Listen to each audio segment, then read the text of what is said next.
Assalamualaikum warahmatullahi wabarakatuh. Alhamdulillahi wa kafa. Wassalatu wassalamu ala rasulihil mustafa wa ala alihi wa sahbihi wa man ittaba'al huda ila yaumin wafa. Ashhadu an la ilaha illallah wahdahu la syarika lah, lahul malikul azimul akbar. Wa ashhadu anna Muhammadan abduhu wa rasuluhu syafi'u fil mahsyar. Pertama-tama dan yang paling utama, marilah kita panjatkan puji syukur atas kehadirat Allah Subhanahu wa taala, yang dimana kita dapat masih bisa merasakan nikmatnya kesehatan hingga saat ini. Kita dapat merasakan sejuknya iman dan Islam yang masih ada di dalam jiwa dan diri kita. Salawat serta salam semoga tetap tercurahkan kepada baginda agung Rasulullah Muhammad sallallahu alaihi wasallam, kepada keluarga beliau, istri beliau, dan kepada pengikutnya yang senantiasa istiqomah menjalankan sunnahnya ila yaumil qiyamah. Pada kesempatan yang baik ini, saya akan membawakan sebuah kultum tentang apa tips-tips ketika kita sedang dilanda oleh jatuh cinta. Yang namanya jatuh cinta pasti akan dialami oleh setiap manusia, karena memang itu sudah fitrahnya bagi manusia.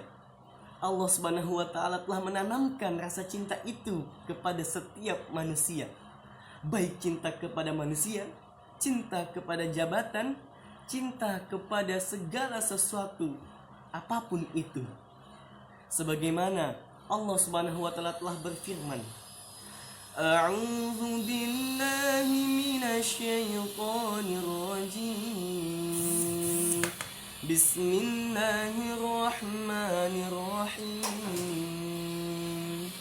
Zuyyina lin-nasi hubbus syahawati minan nisa'i wal banina wal qanatiril muqantarah والقناطير المقنطرة من الذهب والفضة والخيل المسومة والأنعام والحرث, yang artinya telah dihiarkan kepada manusia kecintaan kepada apa yang diingini, yaitu wanita-wanita, anak-anak, harta yang berlimpah berupa emas dan perak, binatang-binatang ternak, dan sawah ladang. Quran Surah Al-Imran ayat 14. Namun ketika kita sedang dilanda jatuh cinta, apa yang harus kita lakukan? Berikut akan saya berikan tips-tips ketika kita sedang dilanda oleh jatuh cinta. Yang pertama, tanyakan apakah bermanfaat atau tidak cinta yang sedang Anda alami. Ketika kita sedang dilanda jatuh cinta, maka berpikirlah, cinta yang saya sedang alami ini apakah bermanfaat atau tidak? Jikalau tidak bermanfaat bagi diri kita, agama kita, dan akhirat kita, maka tinggalkanlah. Karena hakikatnya orang beriman adalah meninggalkan apa yang tidak bermanfaat baginya. Allah pun telah berfirman, Qad aflahal mu'minun. Sungguh telah beruntung orang beriman itu. Siapa dia? Alladzina hum fi salatihim khashi'un. Yaitu orang yang khusyuk dalam salatnya. Siapa lagi dia itu? Walladzina hum 'anil lagwi mu'ridun. Dan yaitu orang yang meninggalkan apa yang sia-sia baginya. Quran Surah Al-Mu'minun ayat 1-3. Nabi Muhammad SAW pun telah bersabda, Min husnil islamil mar'i tarkuhu ma la ya'nihi. Di antara tanda baik seorang muslim ialah yang meninggalkan apa-apa yang tidak bermanfaat baginya. Hadis riwayat At-Tirmizi dan Ibnu Majah. Yang kedua, tautkan dengan ridho Allah Subhanahu wa taala. kita harus berusaha untuk mengaitkan cinta kita yang kita alami dengan ridho Allah Subhanahu wa Ta'ala. Kenapa?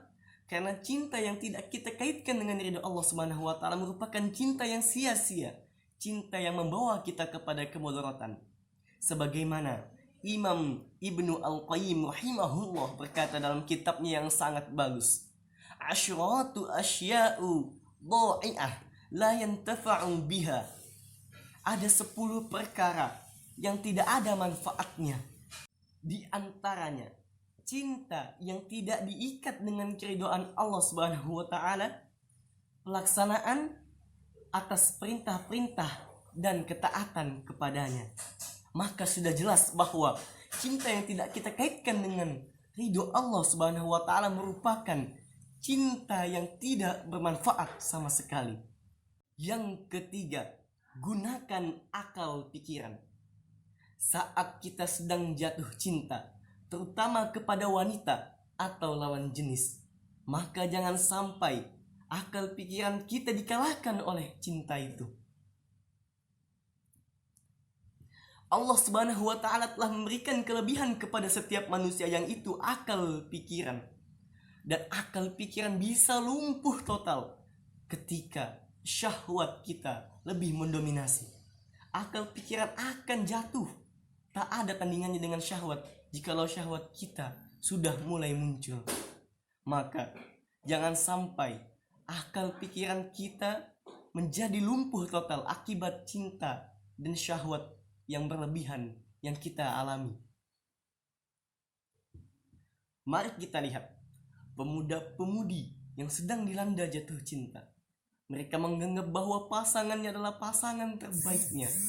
Padahal Allah Subhanahu wa Ta'ala mengatakan bahwasanya belum tentu pasangan yang dimiliki sekarang adalah pasangan yang terbaik bagi Allah Subhanahu wa Ta'ala. Terkadang 1000 nasihat bisa kalah dengan hawa nafsu. Jangan biarkan akal pikiran kita dikalahkan oleh rasa cinta itu. Mari bangun akal pikiran kita, berpikir lebih jernih lagi. Jangan sampai yang mendominasi adalah hawa nafsu, syahwat, bahkan cinta yang kita alami saat itu. Yang keempat, jangan sampai cinta itu membuat kesempatan kita untuk berzikir kepada Allah hilang. Ketika seorang telah dilanda jatuh cinta, terutama kepada lawan jenis, maka dia akan senantiasa sering memikirkan pasangannya itu. Mengingat wanita ataupun laki-laki yang bukan mahram kita saja sudah dosa. Padahal yang kita pikirkan itu belum tentu jodoh yang baik bagi Allah Subhanahu wa Ta'ala. Bayangkan betapa banyak kesempatan kita untuk berzikir, untuk mengingat Allah yang hilang ketika kita terus memikirkan orang yang kita cintai saat itu. Na'udzubillahi min dzalik. Bayangkan ketika kita mengingat dia, terus mengingat dia, berapa banyak kesempatan kita yang hilang untuk berzikir, untuk mengingat kepada Allah Subhanahu wa Ta'ala. Bahkan ada sepasang sejoli yang selalu senantiasa di setiap saat memikirkan pasangannya. Na'udzubillahi min dzalik. Yang terakhir, yang kelima, jangan sampai cinta yang kita alami sekarang ini menjerumuskan kita ke dalam kesyirikan. Ini adalah poin yang sangat penting, poin yang harus diperhatikan.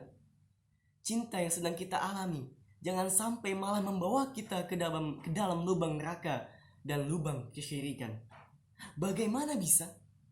Bukankah kesyirikan yang pertama kali muncul di dunia adalah syirik cinta?